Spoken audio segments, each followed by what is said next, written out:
The expensive black car screeched to a stop right in front of Amara, and a man in a perfectly pressed suit stepped out. His shoes probably cost more than everything she owned. He was staring at her like he'd seen a ghost. "You," he whispered, his voice shaking. "You're the girl from the convenience store." Amara's heart pounded in her chest. She clutched her worn backpack tighter and took a step back. Why was this rich man looking for her? And why did he look like he was about to cry? 3 men in black suits rushed out of the car behind him, surrounding her on the busy Seoul street. People stopped and stared. Some pulled out their phones. "Sir, is this her?" one of the men asked. The rich man nodded slowly. "I've been searching for you for 3 weeks," he said to Amara. "Do you have any idea who I am?" Amara shook her head, completely confused and terrified. Her mind raced back to that night at the convenience store. What had she done? Was she in trouble? But before we continue, drop a comment below and tell me where you're watching from. Are you Team Seoul or Team somewhere else? Let's see how global our family is. And if you're new here, hit that subscribe button because this story is about to get wild. Now, let me take you back to where it all started. 3 weeks earlier, Amara sat on the cold steps outside Seoul Station, counting her money for the 5th time that day. 5 crumpled bills. That's all she had left. $5. She'd been in South Korea for exactly 8 months, and this was officially her lowest point. Her dream of studying Korean and becoming a translator was crumbling like old bread. Her part-time job at the restaurant had ended 2 weeks ago when the owner's nephew needed work. Her tiny room in the guest house was paid until tomorrow. After that, she didn't know. Just $5, she whispered to herself, fighting back tears. The winter wind bit at her cheeks. She pulled her thin jacket tighter, even though it didn't help much. Around her, people rushed past with shopping bags and warm coffee cups, heading home to their families. Nobody looked at her. In a city of 10 million people, she was invisible. Her stomach growled loudly. She hadn't eaten since yesterday morning, a small cup of instant noodles that her neighbor had felt sorry enough to share. Her phone buzzed. 3 messages from her mother back in Lagos, Nigeria. "How are your studies going? We're so proud of you. Your father sold his motorcycle to send you money. Check your account tomorrow." Amara closed her eyes. The money her father sent wouldn't arrive for 3 more days. 3 days might as well be 3 years when you had $5 and nowhere to sleep tomorrow. She thought about lying to her mother, telling her everything was fine. But the lies were getting harder to tell. How could she explain that her scholarship had fallen through? That the language school had shut down without warning? That she was basically homeless in a foreign country where she barely spoke the language? "I can't go home like this," Amara said quietly. "Not after they sacrificed so much." She stood up, brushing off her jeans. The evening was getting darker, and she needed to find somewhere warm. Maybe the 24-hour convenience store near Gangnam Station. They had heating and wouldn't kick her out if she pretended to shop for a long time. The subway ride cost her 50 cents. That left $4.50. The convenience store was bright and warm, a small paradise compared to the freezing streets. Amara walked slowly through the aisles, pretending to read labels she couldn't understand. The Korean letters still looked like dancing symbols to her, even after 8 months of trying to learn. An old woman behind the counter watched her suspiciously but said nothing. Amara picked up a triangle kimbap, those rice balls wrapped in seaweed that cost just $1. Her mouth watered. She put it back. If she bought food now, she'd have even less money. Maybe she should save every penny. Maybe tomorrow would bring a miracle. The door chimed as someone entered. Amara glanced up and froze. A man stumbled in, and something was very, very wrong. He was young, maybe in his late 20s, and wearing clothes that looked expensive, even to Amara's untrained eye. His shirt was crisp white, his pants perfectly pressed. But his face was pale, almost gray. Sweat dripped down his forehead even though it was winter. His hand clutched his side, and even from across the store, Amara could see him shaking. He walked like every step hurt. Like he was forcing himself to stay upright. The old woman at the counter didn't look up from her phone. The man made it to the refrigerated section and grabbed a bottle of water with trembling hands. He tried to open it but dropped it. The bottle rolled across the floor, stopping at Amara's feet. Their eyes met.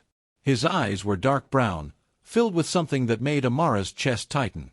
Pain, fear, and something else she couldn't name. "Help," he whispered in English, so quietly she almost missed it. Then he collapsed.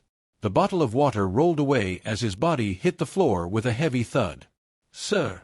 Amara rushed to him, dropping to her knees. "Sir, can you hear me?" The old woman at the counter stood up, shouting something in rapid Korean that Amara couldn't understand. Amara rolled the man onto his back. His white shirt wasn't white anymore. Blood. Dark red blood was seeping through the fabric at his side. A lot of blood. "Oh God," Amara breathed. "You're hurt.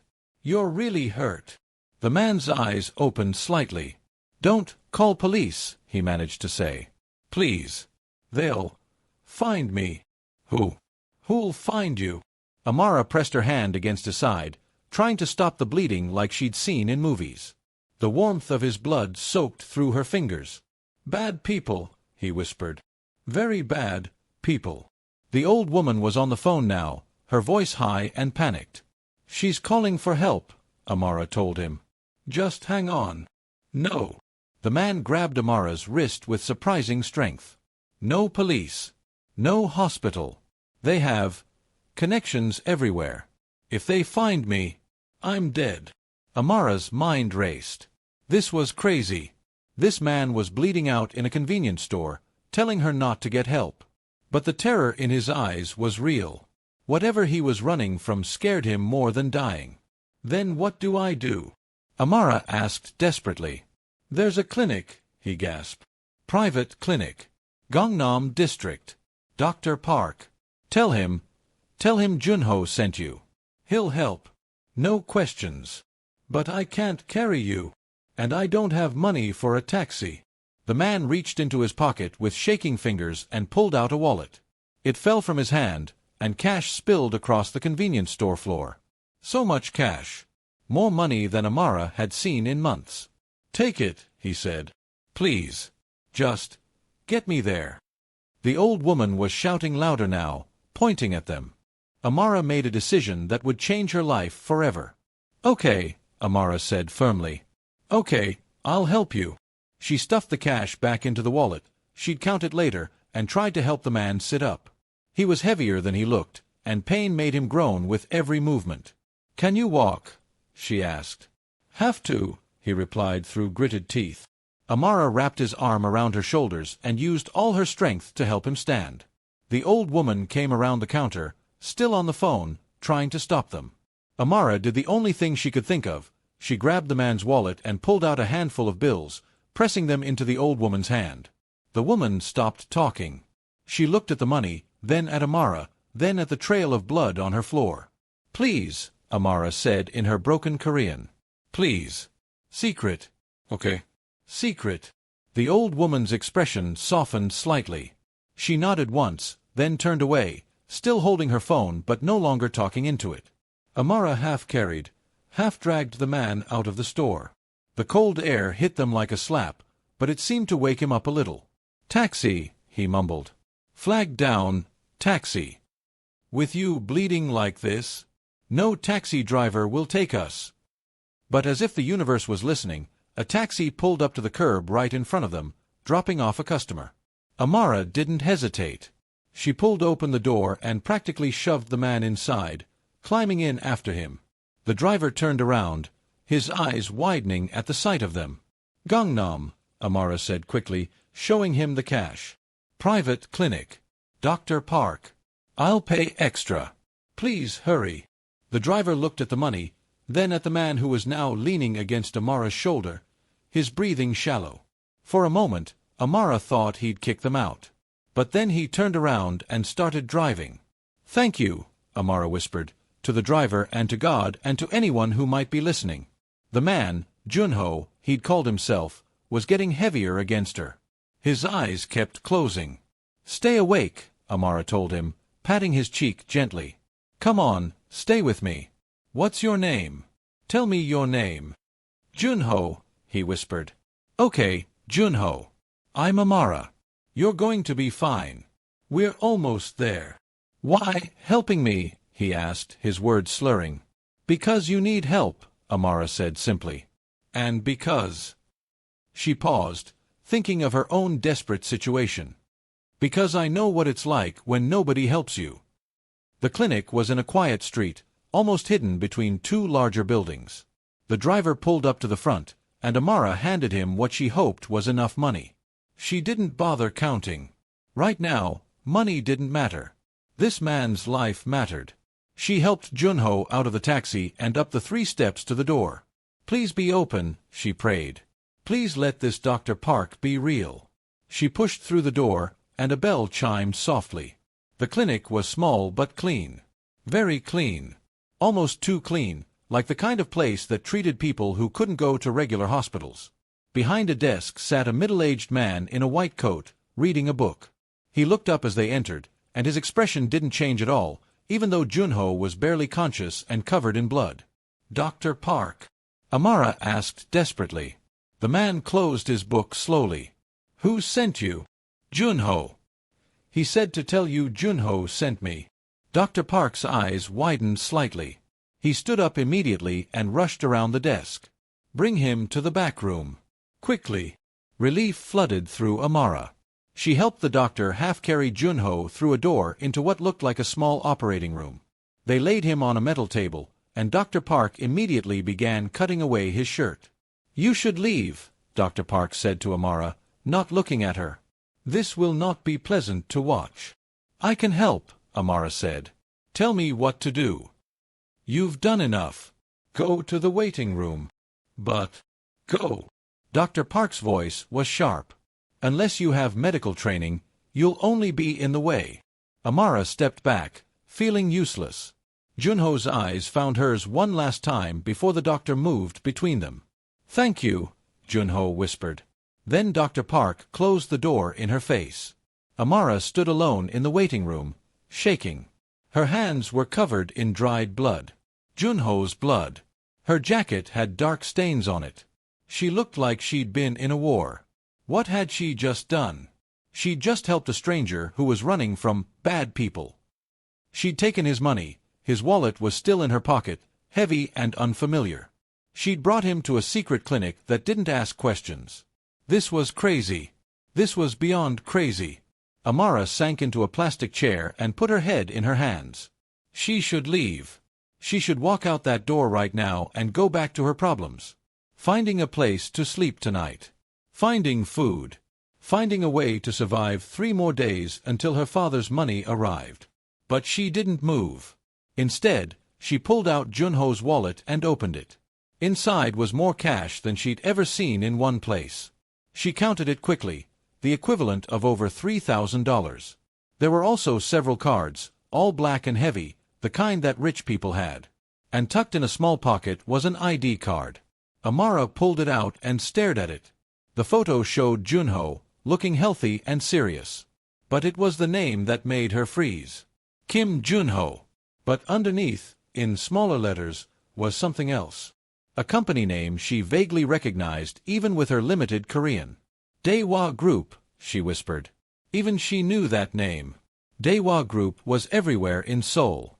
Their logo was on buildings, on billboards, on the sides of buses. They owned department stores and hotels and probably half the businesses in the city. And this man, bleeding out in the back room, was connected to them somehow. What did I get myself into? Amara asked the empty room. An hour passed. Then 2 hours. Amara dozed off in the uncomfortable plastic chair, exhausted from stress and hunger. She woke up when she heard the door open. Dr. Park emerged, pulling off bloody gloves. His expression was tired but not sad, which Amara took as a good sign. He'll live, Dr. Park said. The wound wasn't as deep as it looked. He lost blood and will need rest, but he'll recover. Can I see him? He's sleeping. The anesthesia will wear off in a few hours. Dr. Park studied her carefully. You're not Korean. No.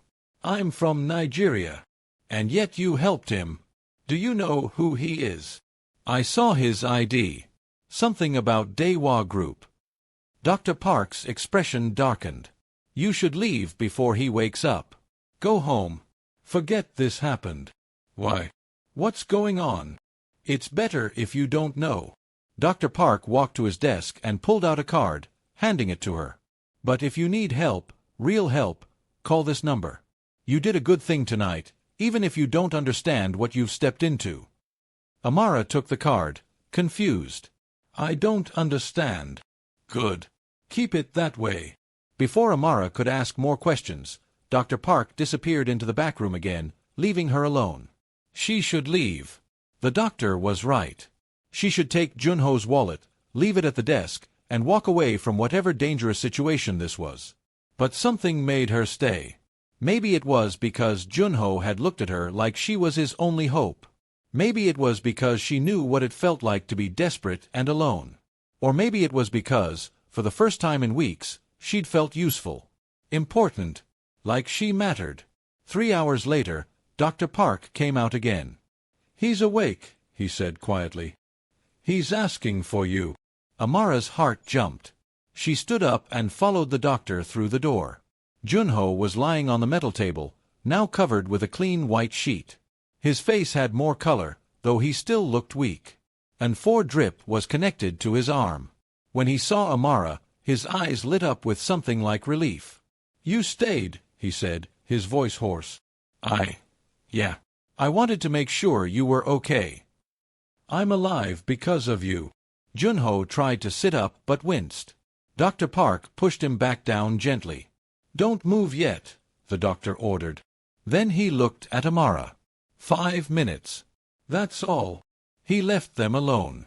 Silence filled the room. Amara didn't know what to say. Finally, she pulled out his wallet. Here, she said, holding it out. I didn't take anything. Well, I paid the taxi and the old woman at the store, but the rest is all there. Keep it, Joonho said. What? No, I can't. You saved my life. That money is nothing. Please, take it. Amara's hands trembled. $3,000.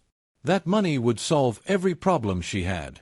She could pay for her room for months, buy food, maybe even re-enroll in a language school.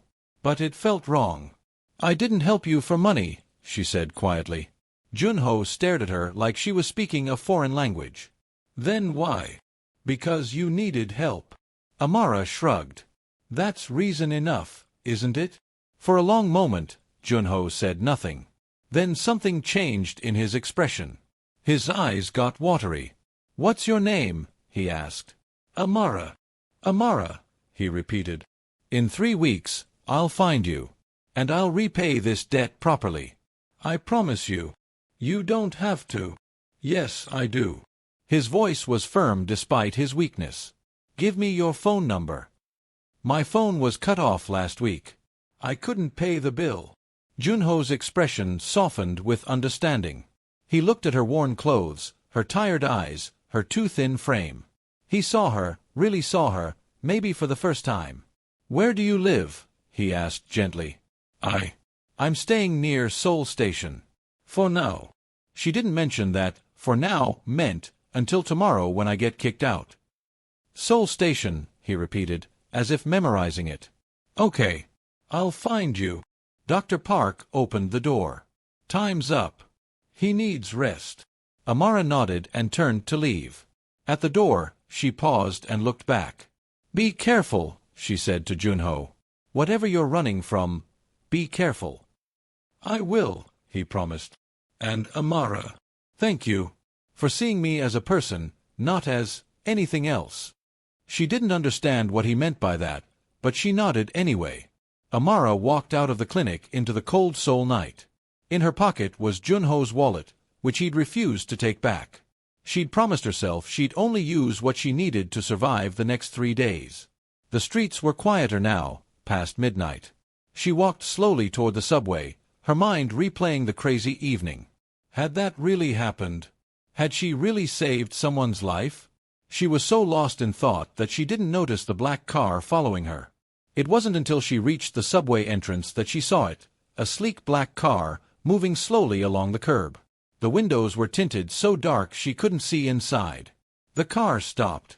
The back door opened, and a man in a black suit stepped out, his eyes locked directly on her.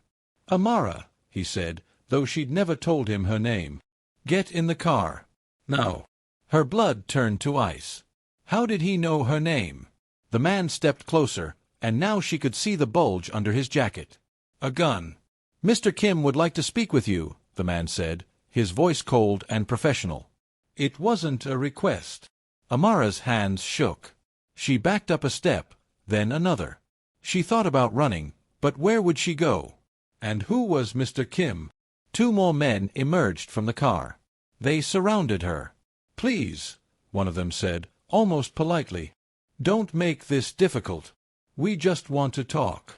But everything about this screamed danger. The kind of danger Joonho had been running from. The kind of danger that ended with people bleeding in convenience stores. Amara took a deep breath. She thought about Joonho's warning. Bad people. Very bad people. These were those people. And somehow, by saving Joonho, she'd made herself their target. The first man reached for her arm. "Where is Kim Joonho?" he asked, his grip tight enough to hurt. And Amara realized with growing horror that this was just the beginning. The man's grip on Amara's arm was like iron. His fingers dug into her skin, and she tried not to show how much it hurt. "I asked you a question," he said, his voice dropping lower. "Where is Kim Joonho?" Amara's mind raced. These men were dangerous. They had guns. They knew her name even though she'd never told anyone. And they were looking for Joonho. If she told them about the clinic, they'd find him. He was weak, drugged, unable to defend himself. They'd finish what they started. But if she didn't tell them, what would they do to her? "I don't know who that is," Amara said, trying to keep her voice steady. The man's eyes narrowed. "Don't lie to me. You were seen at the convenience store. You helped him. You took him somewhere. How did they know that? Had the old woman called someone else after they left? Or had they been watching the whole time?" "I helped an injured man get to a hospital," Amara said carefully. "That's all. I don't know his name. He didn't tell me." Another man stepped closer, this one older with a scar running down his cheek. "Seoul has over 100 hospitals." "Which one?" Amara's heart pounded so hard she thought they could hear it. "Severance Hospital. In Sinchon. The big one." The scarred man pulled out his phone and made a quick call. He spoke in rapid Korean that Amara couldn't follow. The seconds felt like hours. Finally, he hung up and shook his head. "She's lying." No one matching his description was admitted tonight. The first man's grip tightened until Amara gasped in pain. "Last chance. Where is he?" "I don't know." Amara's voice cracked. "He got out of the taxi at the hospital entrance and told me to leave. I don't know where he went after that." It was partially true. She had left him, just at a clinic, not a hospital. The scarred man studied her face. "Boss won't like this. We should bring her in for questioning." "No." Amara tried to pull away, but the man holding her was too strong. "I told you everything I know. Please, I just tried to help someone." "And now you're involved," the first man said coldly. "That's your problem." They started pulling her toward the car. Amara's mind went blank with panic. If they took her, she'd disappear. Nobody knew where she was. Nobody would look for her. Her parents back in Nigeria wouldn't even know she was missing until days later when she didn't answer their calls. She did the only thing she could think of. She screamed, "Help! Somebody help me! They're kidnapping me!" Her voice echoed through the quiet street. A few people nearby turned to look. The men froze, not wanting to draw more attention. "Shut up," the scarred man hissed. But Amara screamed again, louder this time. "Help! Please! I don't know these men." More people were looking now. Someone pulled out a phone. The men exchanged glances. "We need to go," one of them muttered. "Too many witnesses." The first man leaned close to Amara's ear. "This isn't over. We know your face. We'll find you again. And next time, there won't be people around to hear you scream." He released her arm so suddenly she stumbled backward. The three men got back into their black car and drove away, leaving Amara shaking on the sidewalk. Amara stood frozen, watching the car's taillights disappear around a corner. Her arm throbbed where the man had grabbed her. When she looked down, she could see red marks forming on her skin, marks that would definitely bruise. What had she gotten herself into? A few concerned people approached her, asking in Korean if she was okay.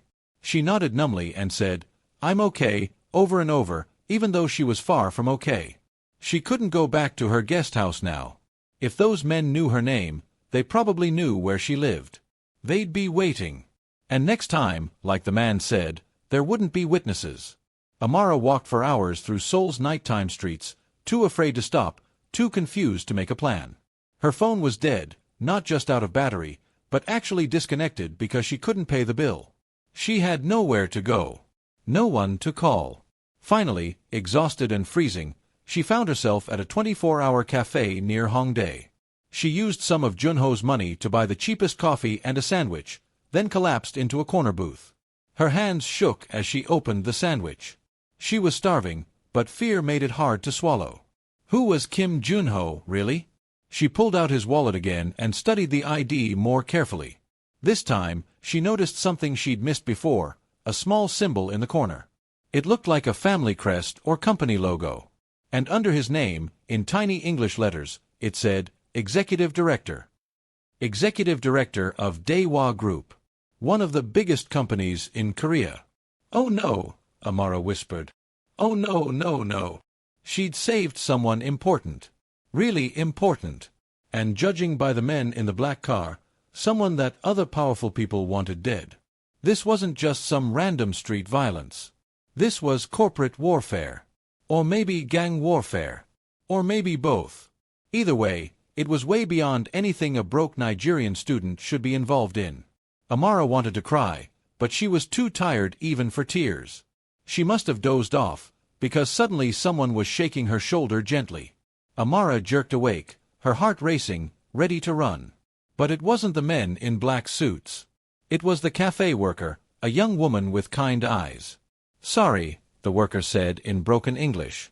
"We closing soon. 1 hour." Amara checked the time. It was almost 5 a.m. She'd slept for 3 hours in the cafe booth. "Thank you," Amara mumbled, rubbing her eyes. The worker hesitated, then sat down across from her. "You okay? You look scared." There was something about the genuine concern in her voice that made Amara's walls crack. Maybe it was the exhaustion. Maybe it was the fear. But suddenly, she was talking. She didn't tell the worker everything. She wasn't that foolish. But she explained that she was in trouble with some dangerous people, that she had nowhere safe to go, that she was afraid. The cafe worker listened quietly. When Amara finished, she pulled out her phone and made a call. She spoke rapid Korean for a few minutes, then hung up. "My cousin," she said to Amara. "She has small apartment in Itaewon. You can stay. Few days. Until you figure out." Amara felt tears spring to her eyes. "Really? But you don't even know me." The worker smiled sadly. "I was foreign student too. From Philippines. Seoul is hard when you alone. Come. I take you when shift done." 3 days passed in the tiny apartment in Itaewon. The cafe worker's cousin, Maria, was also from the Philippines and understood what it was like to be far from home and in trouble. She asked no questions and expected nothing in return. Amara stayed inside, too afraid to go out. She watched the street from the window, jumping at every black car.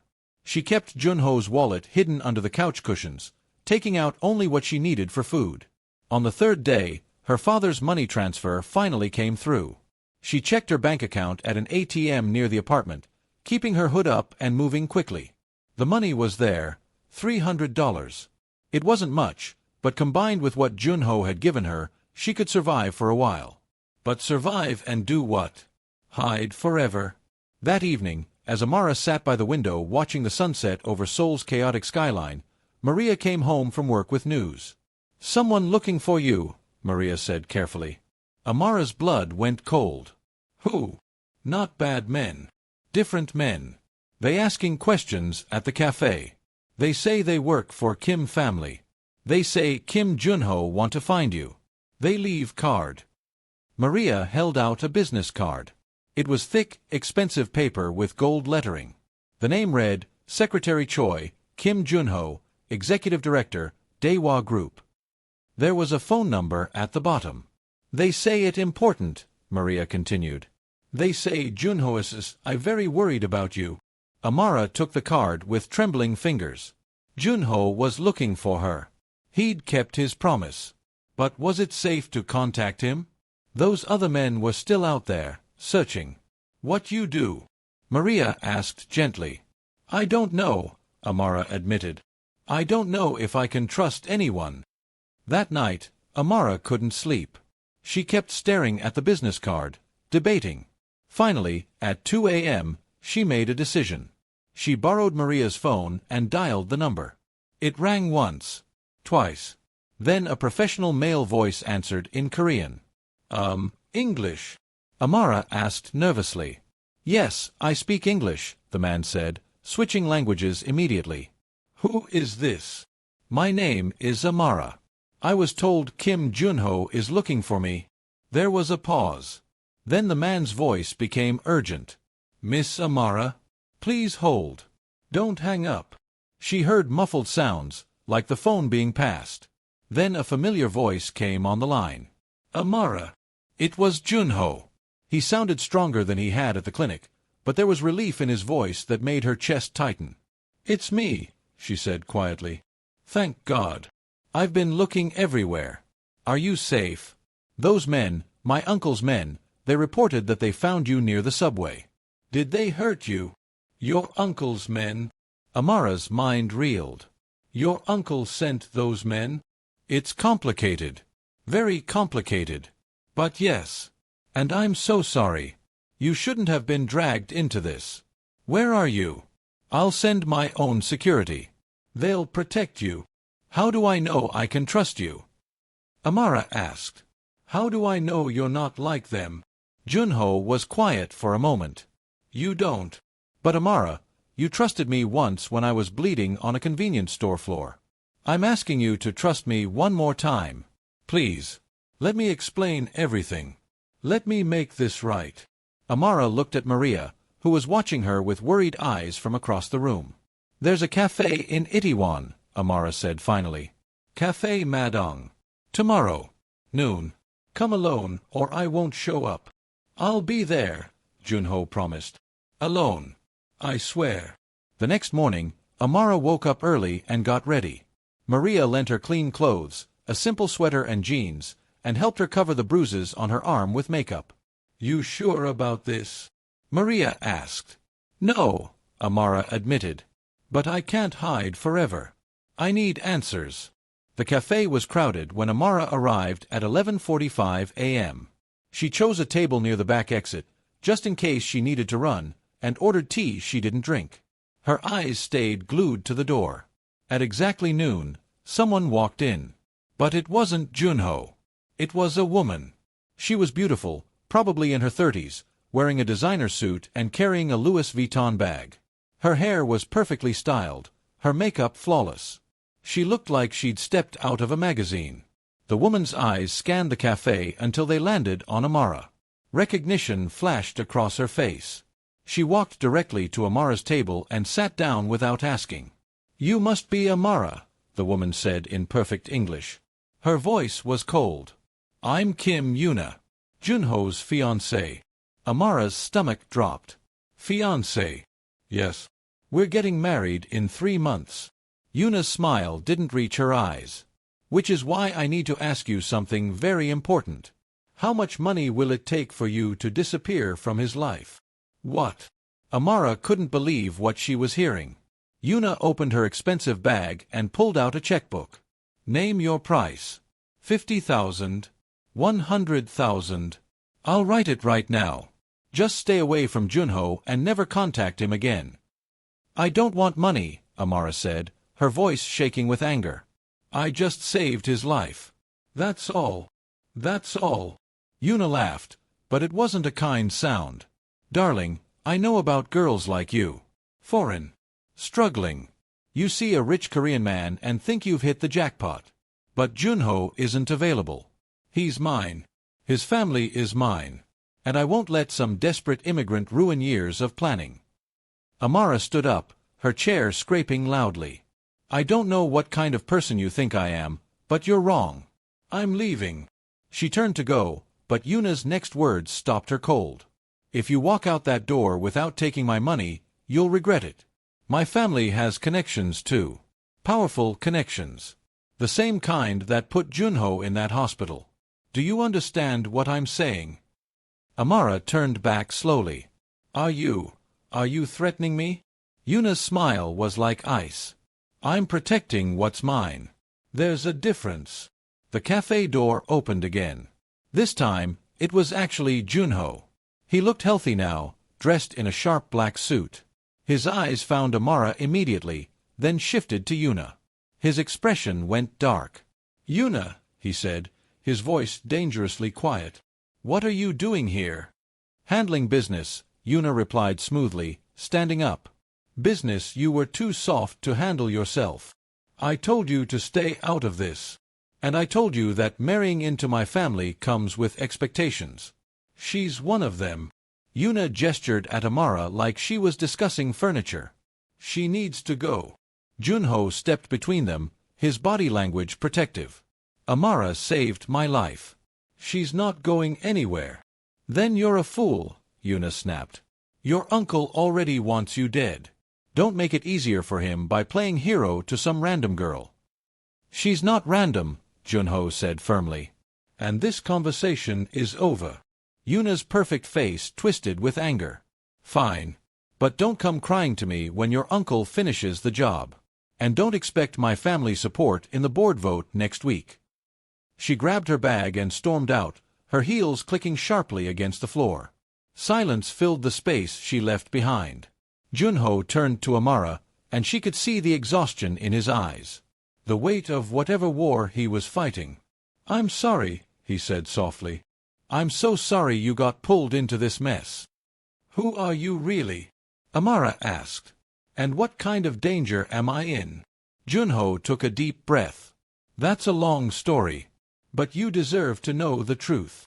He sat down at the table, gesturing for her to do the same. My name is Kim Joonho, and I'm the rightful heir to Daewoo Group, one of the largest conglomerates in Korea. My father died 6 months ago, leaving the company to me. But my uncle, Kim Min-sik, believes he should control everything.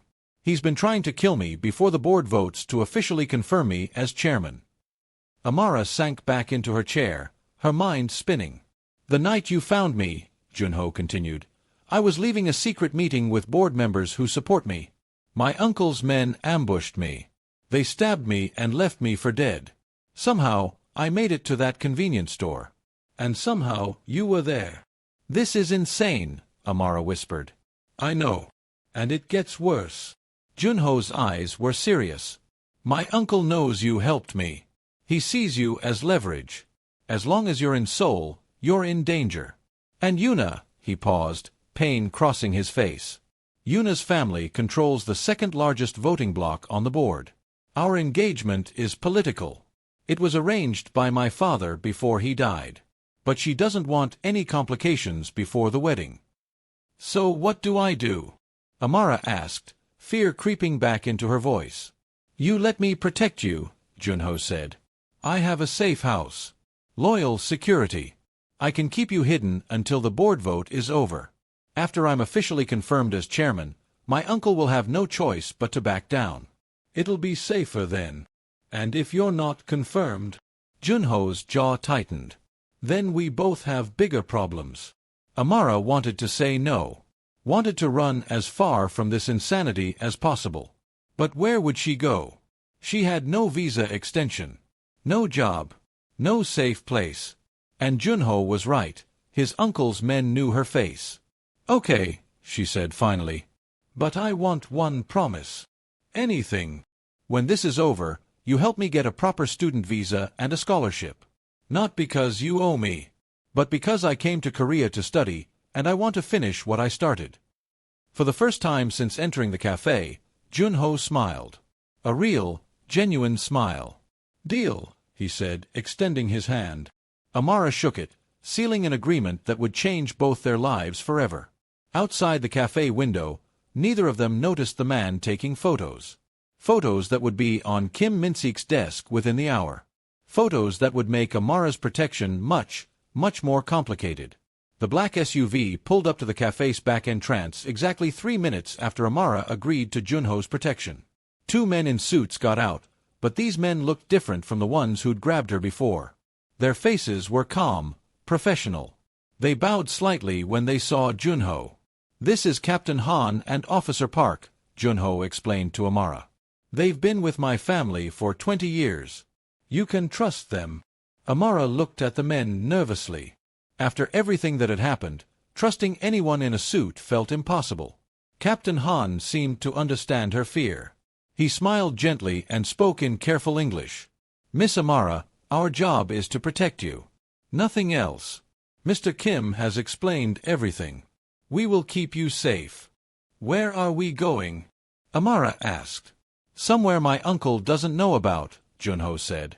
"A place I bought secretly 2 years ago when I first realized he was planning against me." They drove through Seoul for almost an hour, leaving the busy city center behind. The buildings got smaller, the streets quieter. Finally, they turned into a gated community in the hills overlooking the Han River. The houses here were huge, hidden behind tall walls and perfect gardens. The SUV stopped in front of a modern 2-story house with large windows and a sleek black gate. It looked like something from a magazine. "This is yours?" Amara asked, staring. "Technically, it's owned by a shell company," Joonho said. "No connection to my name or Daewoo Group. No one knows about it except the people in this car." Inside, the house was beautiful but felt empty. Expensive furniture, but no personal touches. No photos on the walls. No mess in the kitchen. It looked like a showroom, not a home. "The guest room is upstairs," Joonho said, leading her up a curved staircase. "Second door on the left. There are clothes in the closet. My assistant bought them this morning. I guessed your size. I hope they fit." He opened the door to a bedroom that was bigger than Amara's entire guest house room had been. There was a huge bed with soft white blankets, a desk by the window, and a private bathroom with a bathtub. Amara felt tears prick her eyes. Just a week ago, she'd been sleeping on a thin mattress in a tiny room, wondering where her next meal would come from. Now she was standing in luxury she'd only seen in movies. "Thank you," she whispered. "No," Joonho said firmly. "Thank you. For saving my life. For trusting me. For being—" He paused, searching for words. "For being the only person in Seoul who helped me without wanting something in return." That first night in the safe house was strange. Amara took a long, hot bath, the first real bath she'd had in months. She washed away the fear, the dirt, the dried blood that still seemed to stain her memory. When she came out, there was hot food waiting: Korean fried chicken, rice, kimchi, and soup that tasted like heaven. She ate alone in her room, too overwhelmed to join Joonho downstairs. Through the window, she could see the lights of Seoul twinkling in the distance. Somewhere out there, dangerous men were looking for her. But here, behind these walls, she felt safe for the first time in days. The next morning, Amara woke to voices downstairs. She crept to the landing and listened. "The photos are everywhere," a woman's voice said in English. "Korean news sites, social media, gossip blogs. They're calling her your mystery woman. The headlines are getting worse by the hour." Amara peeked around the corner. Joonho sat at the kitchen table with a woman in her 40s wearing glasses and holding a tablet. His assistant, probably. "What are they saying?" Joonho asked tiredly. The assistant scrolled through her tablet. Daewoo heir's secret girlfriend.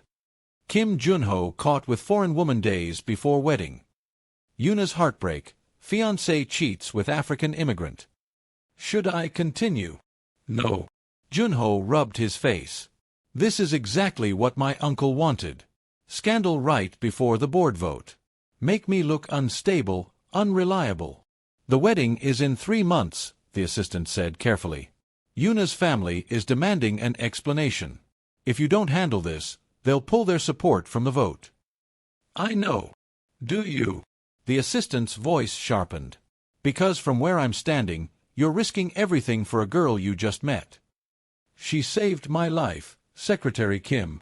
And you've repaid her. You gave her money, safety, protection. But this, she gestured around the house, keeping her here, hiding her, making her your responsibility? That's not repaying a debt. That's something else. Silence fell.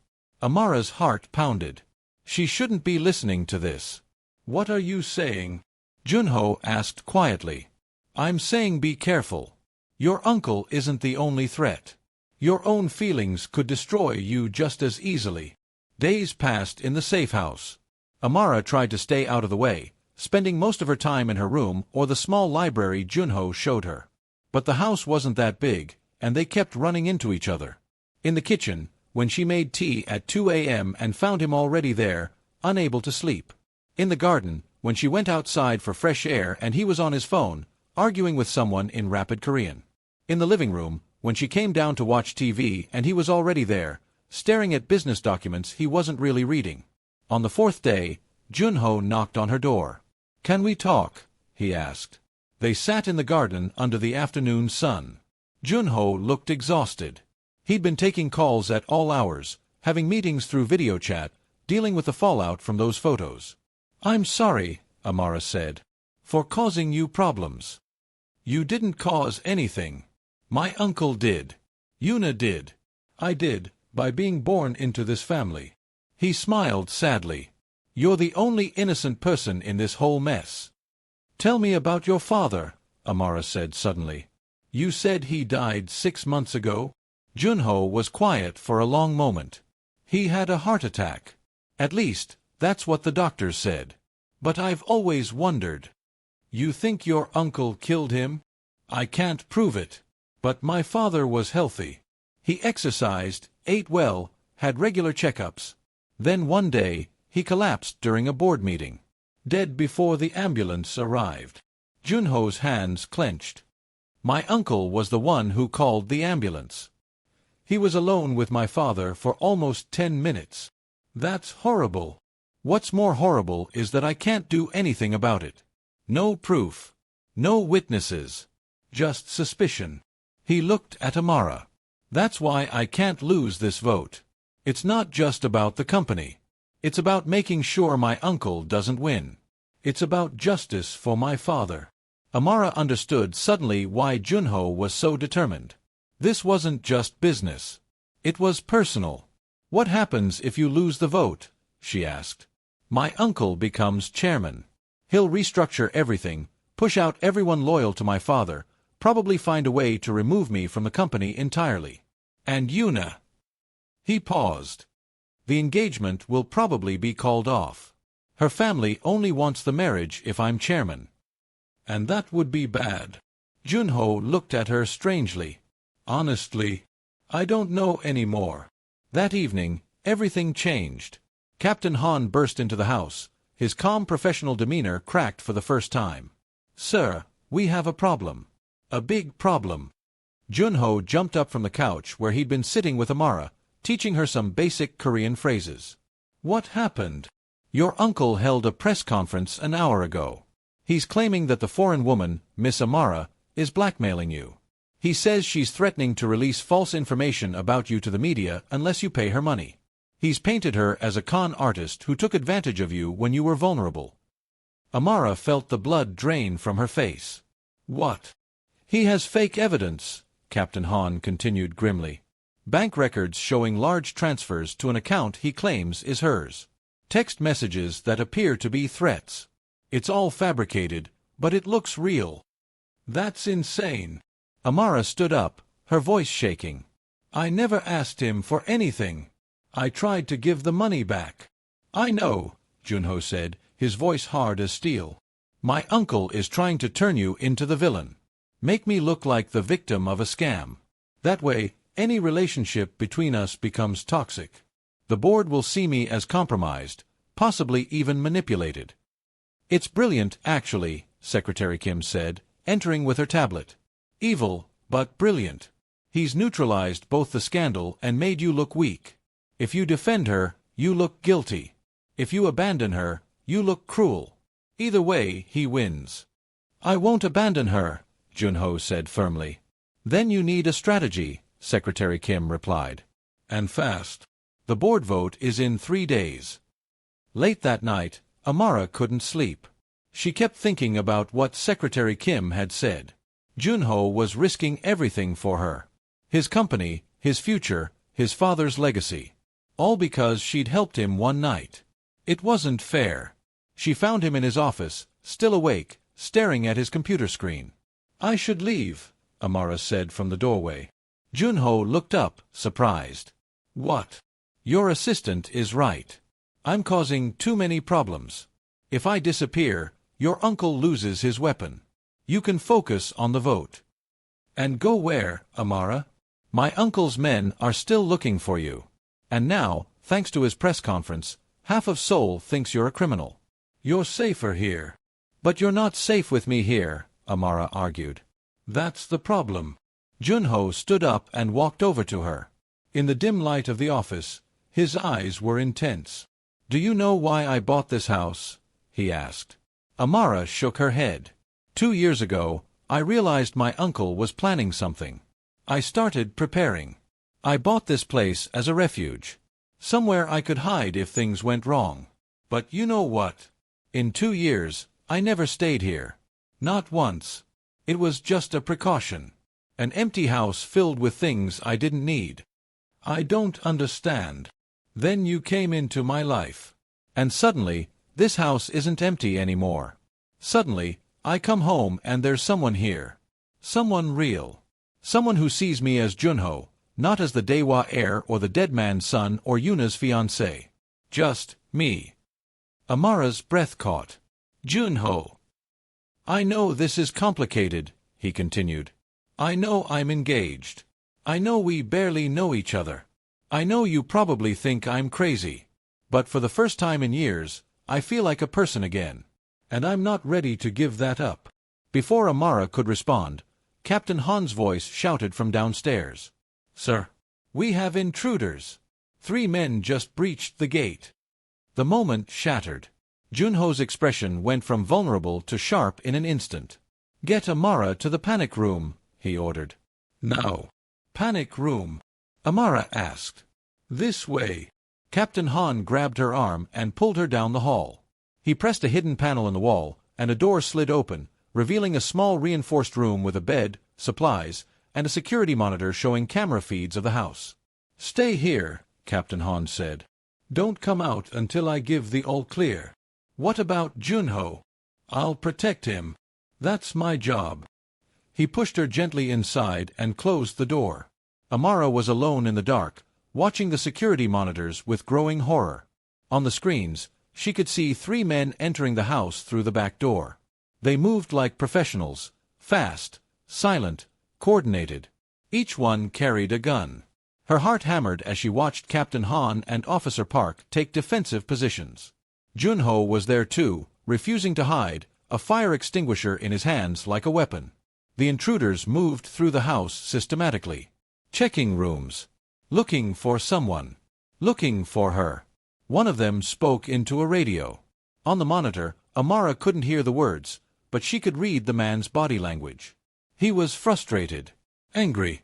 Then one of the intruders looked directly at a camera. His face filled the screen. And Amara's blood turned to ice. It was the scarred man from the subway. The one who'd tried to kidnap her. He smiled at the camera like he knew she was watching. He raised his gun and pointed it at Captain Han. Come out, little bird, the man said in English, his voice crackling through the monitor speaker system. Come out, or I start shooting your protectors. 1, 2, 3. You have 10 seconds. On the screen, Joonho lunged at the man, but another intruder grabbed him, pressing a gun to his head. 10. The scarred man began counting. 9, 8. Amara's hand went to the door handle. She couldn't let them hurt Joonho. Not because of her. 7, 6, 5. Her fingers closed around the handle. 4, 3. She took a deep breath. 2. The door handle turned. But before she could open it, the lights in the entire house went dark. The security monitors went black. And somewhere in the darkness, someone screamed. Amara stood frozen in the panic room, her hand still on the door handle. The monitors were dead.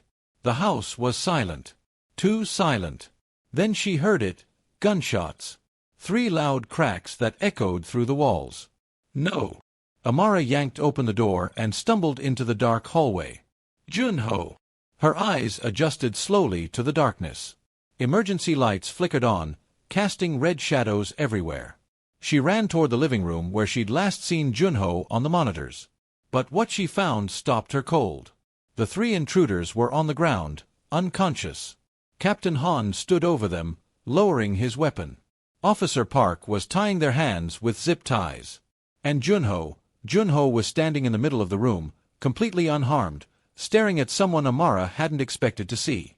Secretary Kim stood by the light switch, a small device in her hand. EMP pulse, Secretary Kim explained calmly, noticing Amara's confusion. Knocked out their communication devices and weapons electronic sites. Gave our team the advantage they needed. You planned this? Amara asked. We suspected they'd come, Joonho said, walking over to her. His face was pale but determined. My uncle's getting desperate. The vote is in 2 days. He needed to eliminate both of us before then. Both of us. Captain Han looked up from the tied intruders. These men had orders to kill Mr. Kim and kidnap you, Miss Amara. Your uncle, he said to Joonho, wanted to use her as a hostage. Force you to withdraw from the vote, or he'd hurt her. Amara felt dizzy. This was too much. Too dangerous. Too insane. That's it, she said firmly. I'm going to the police. Right now. I'll tell them everything. About your uncle, about these men, about all of it. That won't work, Secretary Kim said gently. Your uncle controls half the police force in Seoul through bribes and connections. Any report you file will disappear. And you'll disappear with it. Then what do we do? Amara's voice cracked. Just wait until he tries again. Joonho took her hands. No. We fight back. But I need you to trust me one more time. The next morning, Joonho called a press conference. Every major news outlet in Seoul showed up. Cameras, reporters, flashing lights. It looked like a media storm. Amara watched from backstage, her stomach in knots. This was Joonho's plan. His big gamble. He walked out to the podium, looking every bit the powerful chairman he was meant to be. Confident. Strong. Ready. Thank you all for coming, Joonho began in Korean. Secretary Kim stood next to Amara, translating in whispers. I'm here to address the rumors about Miss Amara Okoye and to tell you the truth about what's been happening at Daewha Group. The room went silent. Every camera focused on him. 3 weeks ago, I was stabbed and left for dead by men hired by my uncle, Kim Min-sik. I survived only because a brave young woman named Amara found me and got me to safety. She didn't know who I was. She didn't want money or fame. She just wanted to help someone in need. Murmurs rippled through the crowd. Cameras flashed brighter. Since then, my uncle has tried to paint Amara as a blackmailer, a con artist, a threat. But the real threat is him. He killed my father 6 months ago. Yes, killed him, and has been trying to kill me so he can steal control of the company my father built. The room erupted. Reporters shouted questions. Cameras swiveled wildly. Joonho held up his hand. I have proof. Bank records showing payments to the men who attacked me. Phone records connecting my uncle to their handler. And last night, 3 more men broke into my home to kill me and kidnap Amara. Those men are now in police custody, the one police station my uncle doesn't control, and they're singing like birds. He pulled out a folder and held it up. Everything is in here. Every crime. Every bribe. Every murder. And it's all going to the prosecutors today, along with a formal request to remove my uncle from the company and press criminal charges. Secretary Kim smiled. Checkmate, she whispered. An hour later, Joonho's uncle arrived at the safe house with his own security team. But this time, police cars were already there. Real police, from the one district that couldn't be bought. Kim Min-sik looked older than his photos. Gray hair, expensive suit, cold eyes. He walked up to Joonho with fury written across his face. You've destroyed everything, Min-sik hissed. 30 years of planning. 30 years of building my network. Gone because of one stupid girl. No, Joonho said calmly. Gone because you killed my father. Because you got greedy. Because you forgot that some people can't be bought. Min-sik's eyes shifted to Amara, who stood beside Joonho. You should have taken my money when you had the chance. Should have disappeared. I'm not disappearing, Amara said, her voice steady despite her fear. And I'm not afraid of you anymore. You should be, Min-sik sneered. Even from prison, I have connections. Resources. One day. That's enough. A police detective stepped forward. Kim Min-sik, you're under arrest for conspiracy to commit murder, attempted murder, bribery, and corporate fraud. They put handcuffs on him. As they led him away, Min-sik looked back at Joonho one last time. Your father would be ashamed of you, he spat. Throwing away everything for a nobody. Joonho smiled. My father would be proud that I chose to do the right thing. Something you never understood. The board vote happened 2 days later. With Min-sik arrested and his crimes exposed, the vote was unanimous. Kim Joonho became the official chairman of Daewoo Group. But there was one more thing to resolve. Yuna came to the safe house that evening. She looked different, less polished, more human. Her eyes were red like she'd been crying. I'm here to call off the engagement, she said quietly. My family's withdrawing from the arrangement. I understand, Joonho replied. Do you? Yuna's voice was sharp. Do you understand that I've spent 3 years preparing to be your wife? 3 years building connections, making plans, imagining a future? And you're throwing it away for a girl you've known for 3 weeks. I'm not throwing it away, Yuna. It was never real to begin with. We both know that. Yuna was silent for a long moment. Then she looked at Amara. Take care of him. He's more fragile than he looks. I will, Amara promised. After Yuna left, Joonho and Amara stood in the garden, watching the sun set over Seoul. So, Joonho said softly, you wanted a student visa and a scholarship. That was the deal, Amara agreed. I can do better than that. He pulled out an envelope and handed it to her. Full scholarship to Korea University. Top language program in the country. Housing included. Stipend for living expenses. And a job as a cultural consultant for Daewoo Group when you graduate. Amara stared at the papers, tears blurring her vision. Joonho, this is too much. No, it's not enough. Not for saving my life. Not for staying when you could have run. Not for being. He paused, searching for words. Not for being you. What about us? Amara asked quietly. What happens now? Joonho took her hand. Now. You go to school. You study hard. You become the translator you came to Korea to be. And I run my company and try to fix all the damage my uncle caused. That sounds very practical and boring, Amara said. He smiled. But maybe, on weekends, you let me take you to dinner. Maybe we go slowly. Get to know each other properly. Without anyone trying to kill us. That sounds better. And maybe, Joonho continued, his voice dropping lower, in a year or 2 or 5, when you're ready, when I'm ready, when the world is ready, maybe we see if this crazy thing between us is real. Amara looked up at him. This man who'd been a stranger bleeding in a convenience store. This man who'd become her protector, her friend, and maybe, someday, something more. I think it's already real, she whispered. Yeah, Joonho agreed. I think so too. He leaned down and kissed her forehead gently. Not a romantic kiss. A promise kiss. A someday kiss.